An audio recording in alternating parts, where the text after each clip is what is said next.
Okay, good afternoon, everybody. We'll get started here in just a second. Just a little bit of ground rules. We got about 30 minutes. Both the Secretary and the Chairman have opening comments. We'll let them get through those first, and then I'll moderate and call on questioners. Please identify who you are and what outlet you are with when you ask your question, and please limit the follow-up so we can get through as efficiently as possible. With that, sir, Mr. Secretary. Thanks, John, and thanks to all of you for coming today. I'd like to start by talking briefly about my trip later this week to our priority theater of operations, which is, of course, the Indo-Pacific. And then I'll add just a few words on Afghanistan, which is very much on all of our minds here. And I'd like to start by saying I'm looking forward to my second trip to the region as Secretary of Defense. This time we're headed out to Southeast Asia, and I'm glad to have the opportunity to engage in person with leaders there. I'm especially looking forward to making keynote remarks in Singapore about how we're strengthening one of our unmatched strategic assets in the region, which is our powerful network of allies and partners. I'll follow that up with stops in Vietnam and the Philippines, where I'll meet with my counterparts and other leaders. And so it's going to be a busy trip. There's no shortage of national security interests that we and our partners share in this dynamic region. And I'll be carrying a few key messages and agenda items. The first is simply that the United States remains a reliable partner, a friend who shows up when it counts. We've been there to maintain stability and let we've long been there to maintain stability and let sovereign states in the region make their own choices. And today we've moved urgently to help our partners tackle COVID-19 and to build back even stronger afterward. I'll also continue to make the case for a more fair, open, and inclusive regional order, and for our shared values to ensure that all countries get a fair shake. We don't believe that any one country should be able to dictate the rules, or worse yet, throw them over the transom. And in this regard, I'll emphasize our commitment to the freedom of the seas. I'll also make clear where we stand on some unhelpful and unfounded claims by China in the South China Sea. And finally, I'll be working closely with our partners about how we're updating and modernizing our capabilities and their own capabilities to work together to tackle some changing forms of aggression and coercion that we're all seeing. And I'll be talking with our friends about how we'll work hand in hand to pursue our new vision of integrated deterrence. Now, let me briefly talk about where we are on Afghanistan. I'm very proud of the professionalism that our forces have displayed. Our drawdown continues in a safe and orderly manner, and we're still on track to finish up by the end of August. The President has made a decision that we're going to get it done, and we're going to get it done right. And we have 4 ongoing key tasks. We remain committed to protecting our diplomatic presence in Afghanistan and to providing funding to the Afghan National Defense and Security Forces and to advising Afghan security ministries and to preventing the reemergence of transnational terrorist organizations. And we've added a 5th urgent task, and that is working closely and urgently in support of the State Department as they relocate brave Afghans and their families who have provided such exceptional service during our long mission. These are friends of the United States who have done exemplary and courageous work. And we take our obligations to them and to their families very seriously. You've seen that we'll be hosting the first group of Afghans on Fort Lee in Virginia. We expect them to arrive soon, and most likely will stay there only for a short while as they complete their parolee paperwork. We're also working on several overseas locations to host other individuals not as far along in the visa process as his first group. And some of these locations belong to us, and some are in third countries. And when we can provide more details about which ones we'll use, we certainly will. This is a priority for the administration. And not only do we in the Department of Defense have a responsibility to these brave men and women and their families, so too do we have a responsibility to support the State Department as it carries out the President's directive. And of course, even though our mission in Afghanistan is not over, I would be remiss if I didn't take the opportunity to honor the American and allied troops who have served bravely over the last 2 decades of war, and those who gave their lives there. We owe them and their families a debt that we can never repay. We know these are difficult times for them, and we will never forget all that they gave for their country. And so now, for more context on where we are in Afghanistan, let me pass this over to the chairman. Thanks, Secretary. I appreciate that, and appreciate your comments and your leadership every day. And good afternoon to everyone.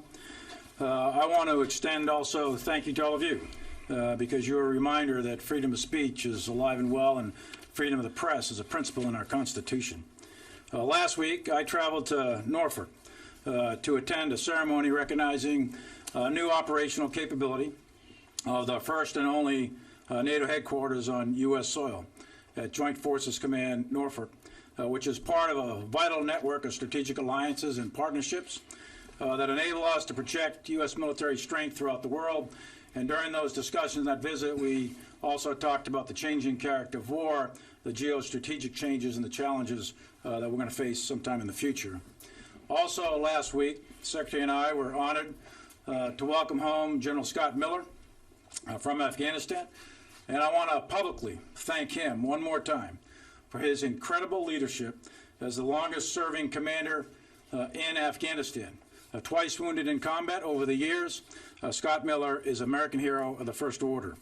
He is representative of the more than 800,000 service members who have served in Afghanistan across the last 2 decades, and we should always remember their faithful service.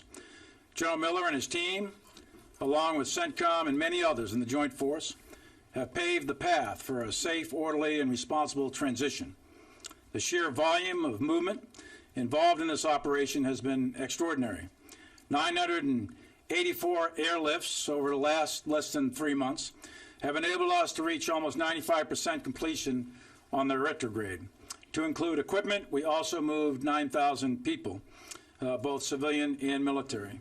Furthermore, all the military operating bases outside of Kabul have been fully transferred to the Afghan Ministry of Defense and the Afghan Security Forces.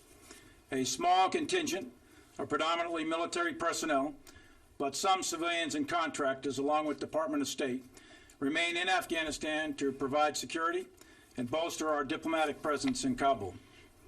The forces here are key to achieving the 5 ongoing tasks that the Secretary laid out in his comments. A major component of sustaining a robust diplomatic presence in Kabul is to maintain a functioning and secure airport in Kabul.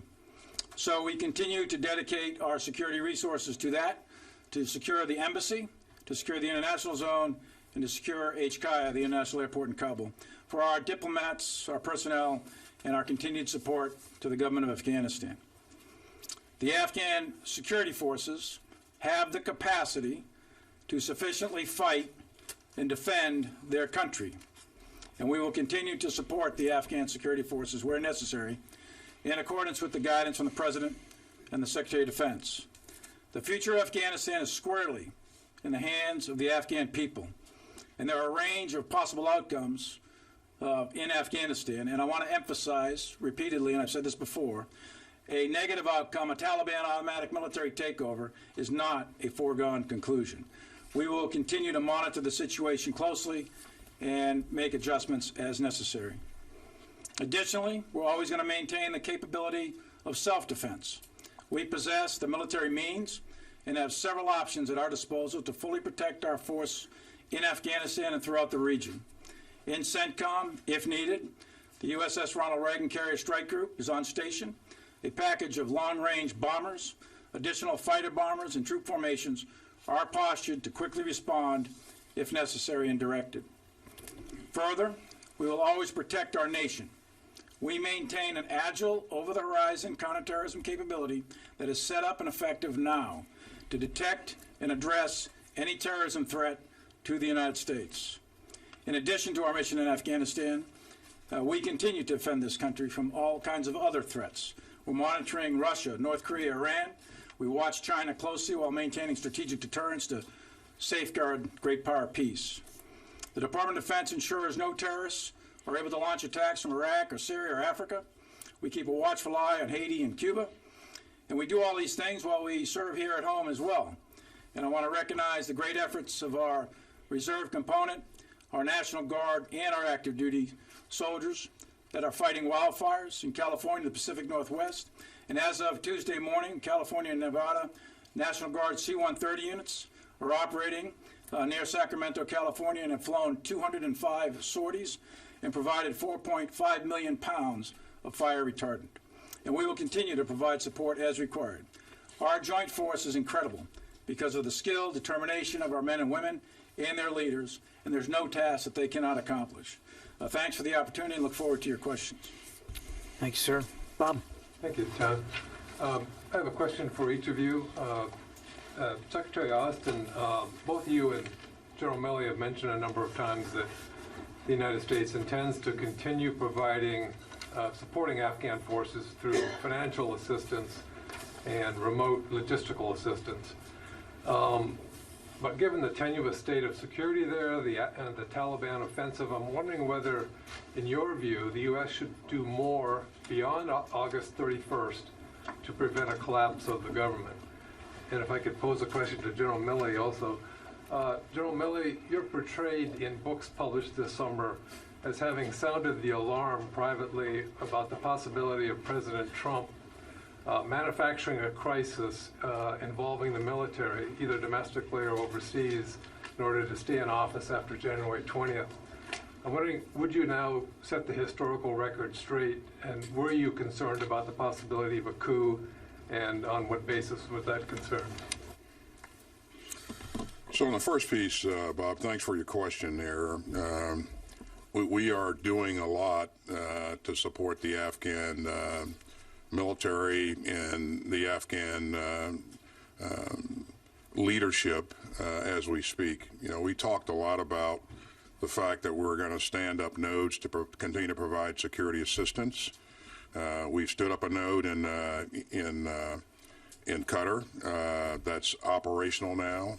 We have begun the provision of the aircraft that we mentioned to you earlier that we're going to provide. On Friday, 3 newly refurbished UH-60s landed in Kabul, and they'll continue to see a steady drumbeat of that kind of support going forward. We've talked about setting up a node to be able to conduct over-the-horizon strikes. That node is in place. After August, our focus, as we've said, is on those threats that present those elements that present a threat to the United States of America. So it'll be a counterterrorism focus there. So, and that's currently where we stand, but we have not changed that. But make no mistake that we remain committed to helping the Afghan security forces and the Afghan government going forward. And we are doing what we said we were going to do in terms of putting the pieces in place to ensure that we can provide that support. And Bob, thanks for the question. Look, I know there's a lot of interest out there on all of these books that are out there and quoting me and lots of others, etc. I'm not going to comment on what's in any of those books. Let me just say this, though. I always personally provided the best military professional advice to President Trump previously, to President Biden, or any other president. I always provide that best military advice to the Secretary of Defense, whomever is the Secretary of Defense, and I do that for the National Security Council as well. And I will speak also for this one time on behalf of the Joint Chiefs. The same applies to them. We always adhered to providing best professional military advice, bar none. It was candid, honest, in every single occasion. We did that all the time, every time. The other thing that I think is important to note here is that I, the other members of the Joint Chiefs, and all of us in uniform, we take an oath to a document, an oath to the Constitution of the United States, and not one time did we violate that. The entire time, from time of commissioning to today, I can say with certainty that every one of us maintained our oath of allegiance to that document, the Constitution, everything that's contained within it. And we also maintain the tradition of civilian control of the military. We did that without fail. And we also maintained the tradition of an apolitical military. We did that then, we do that now, and we will do that forever. All the time, Bob. I'd just like to add a comment to that, Bob. I've known the chairman for a long time. We've fought together. We've served a couple of times in the same unit, so I'm not guessing at his character. He doesn't have a political bone in his body. And I think, I clearly have tremendous faith and confidence in the chairman. What I want to make sure we do is maintain our focus on the threats ahead, maintain our focus on our pacing challenge with China, and all the things that we're trying to do to make sure that this force is ready to meet the challenges of the future. Secretary Austin, on Afghanistan, are you concerned that as the Taliban gain ground, that al-Qaeda will be able to move back in and be able to strengthen enough to attack the West? And if so, can you give us a sense of how long any estimates are before they will be able to have that capability? And General Milley, I know you don't want to talk about the book, but you have not denied any of the recent reporting that's been out there about you, including the comments, including some of the actions. And the American public and members of the military, because of your silence on it and denying it, have no reason to believe that the vignettes are anything but accurate. So, looking back now, I know you said that you didn't violate and you maintained it political, but looking back now, were you too political at the time? And are you concerned about the message that sends to the rank and file? Yeah, Courtney, on your first piece and whether or not we're concerned about al-Qaeda coming back, that's something that we are watching very closely currently, and we will continue to keep an eye on. Again, our major focus going forward is to make sure that violence, terrorism cannot be exported from Afghanistan to our homeland, and so we'll maintain the capability to be able to not only observe that, but also address that if it does emerge. The Taliban early on committed to not providing a safe haven for al-Qaeda. We expect for them to meet that commitment. If they want legitimacy going forward, I think that's something that they'll have to consider. That's one way to earn it, and so we'll see what happens. But most importantly, we will maintain the over-the-horizon capabilities to be able to address this threat or any threat if it emerges. You heard me say a while back that, my rough estimate was that it would take 2 years for them to develop that kind of capability, and that it was a medium risk. I've not changed my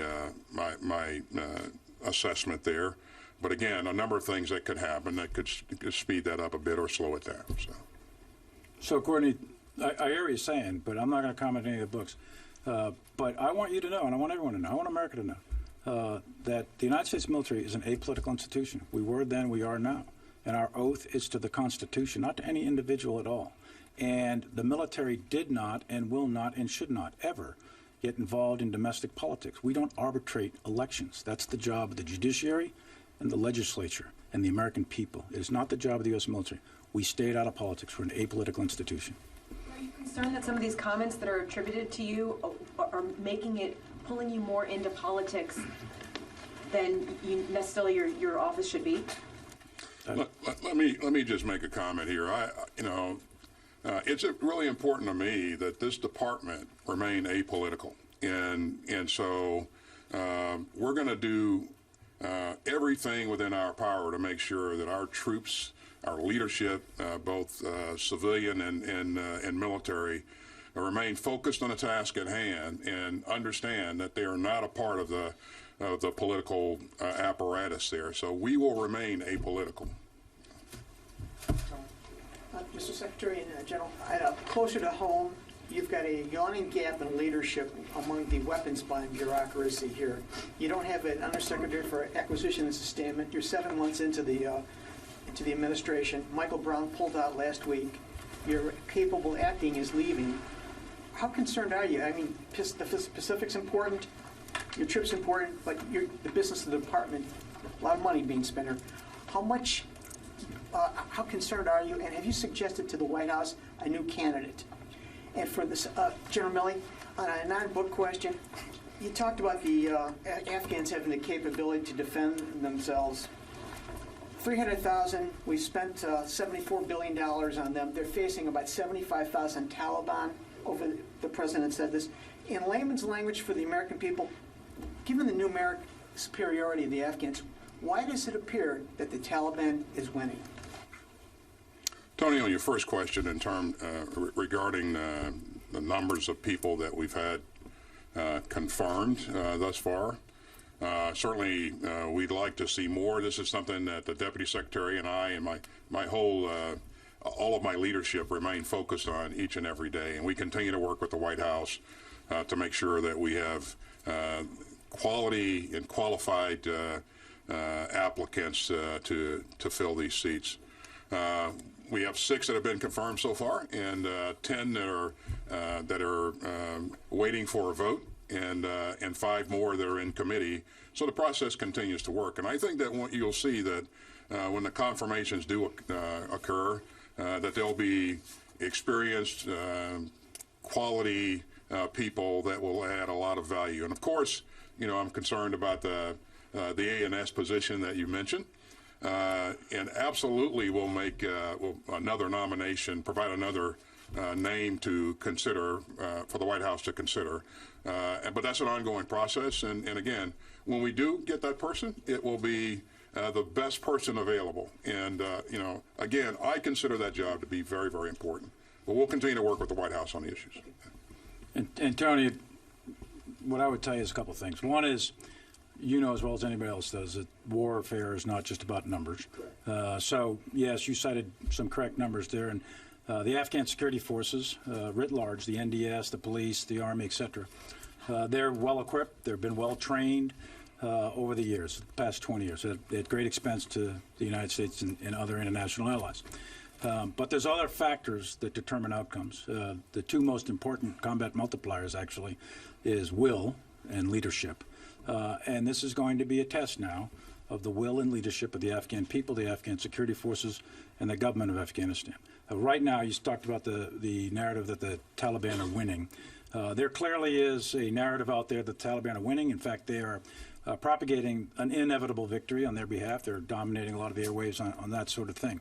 I would tell you that as of today, more or less, I guess it's about 212, 213, it's in that range, 200s. The district centers are in Taliban control. It's about half of the 419 that are out there. You've got 34 provincial capitals in Afghanistan. None of them have been seized as of today by the Taliban, although the Taliban is putting pressure on the outskirts of probably about half of them, 17 of them, in fact. And what they're trying to do is isolate the major population centers. They're trying to do the same thing to Kabul. And roughly speaking, order of magnitude, a significant amount of territory has been seized over the course of 6, 8, 10 months sort of thing by the Taliban. So strategic momentum appears to be sort of with the Taliban. The Afghan security forces, though, are consolidating their forces. So part of this is they're giving up district centers in order to consolidate their forces because they're taking an approach to protect the population. And most of the population lives in the provincial capitals and the capital city of Kabul. So they are right now, as we speak, adjusting forces to consolidate into the provincial capitals in Kabul. And that's why I say it remains to be seen over the rest of the summer. Right now, violence is relatively low because of Eid. But after Eid, we're going to find out. We're going to find out the levels of violence, whether it's going to go up, stay the same. There's a possibility of a negotiated outcome that's still out there. There's a possibility of a complete Taliban takeover or a possibility of any number of other scenarios, breakdowns, warlordism, all kinds of other scenarios that are out there. We're monitoring very closely. I don't think the end game is yet written. Well, we have time for a couple more. Barb?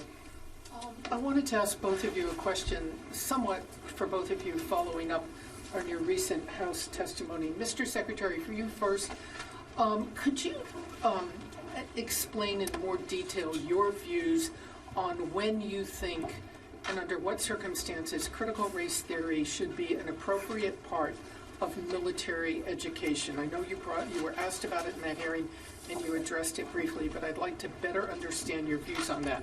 And for you, General Milley, in that hearing, you said to Congress that you wanted, in your words, to understand white rage and what it is that caused thousands of people to assault the Capitol and try to overturn the Constitution of the U.S. What caused that? I want to find that out. Can you offer a more detailed explanation? What led you to the conclusion of white rage? And since you've talked about it publicly before Congress, in your view, what is white rage, and why and when should the U.S. military be concerned about that? Thank you. Barb, you've heard me say that the critical race theory is not something that this department teaches, professes, embraces. You've also heard a couple of people at academic institutions say that, they have required this to be reading for their students in specific courses. But because that's the case, does not mean that this department embraces this theory. And I stand by what I said earlier.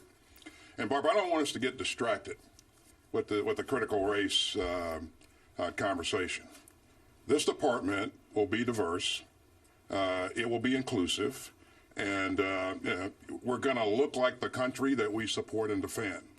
And our leadership will look like what's in the ranks of our military. And so I'm committed to that. This department's committed to that. The chairman's committed to that. And that's what we're going to stay focused on. And so, we're not going to spend too much time debating the merits of this theory or any other theory. We're going to stay focused on making sure that we create the right force to defend this country and promote our values. And I know that's important to you and all of you in this room as well, Barb. But I thank you for that question. So, Barb, in a minute or two left, first of all, I'm not going to address specifically white rage or black rage or Asian rage or Irish rage or English rage or German rage or any other rage, right? The events of the 6th of January happened. Those are all going to get sorted out. Historians will sort it out. Commissions will sort it out, and so on. But I do think it's important that we as a professional military not only understand foreign countries and foreign cultures and foreign societies. That's important that we do that. But we also need to understand our own society and understand the soldiers, sailors, airmen, Marines, and the society they're coming from. And I think that's important for leadership to study. Thank you. You said the words white rage. Yeah, I said I'm not going to discuss it right now. I think it's a very complicated topic, and we don't have the time to go into the nuance of it right this minute. I can do that later. I'll be happy to do that later. But right now is not a good time to do that. It's too complicated. We've only got time for one more, guys, and I want to get to over here. Rio, go ahead. Yeah. Oh, thank you for taking my question. My name is Ryo Nakamura with Japan's Nikkei Asia. Yeah, I have a question to both of you, to Secretary Austin. On your trip to Southeast Asia, China continues to militarize the South China Sea despite the U.S. freedom of navigation operation, military exercises, and security cooperation with allies and partners in the region. So what will you do differently to change the trajectory of China's behavior in the South China Sea? To General Milley, on Taiwan, you mentioned in the House Armed Service Committee last month, China intended to develop the capabilities to seize Taiwan by 2027. Do you feel a sense of urgency that the U.S. and allies in the region, such as Japan, should develop operational plans and conduct joint military exercises for contingency in the Taiwan Strait? Thank you. So on the importance of freedom navigation of the seas and the skies, this is really important not only to the United States of America, but to all of our allies and partners in the region and around the world. And so what we have done and what we will continue to do is to work with our allies and partners to make sure that we can navigate the skies and the seas to the degree that we should have the right to, in accordance with international law. And so our emphasis will remain on that. And our emphasis will also remain on making sure that we keep those alliances strong and that our allies and partners know that they can count on us going forward. And that's the message that I'll take to the theater. And I think to answer your question on Taiwan, the geostrategic nature of the globe has been changing for quite some time, and we're in the middle of that change as well. And as we go forward, China is the pacing threat for us in uniform, the United States, and it's been directed now by the Secretary of Defense, the President, and the previous as well.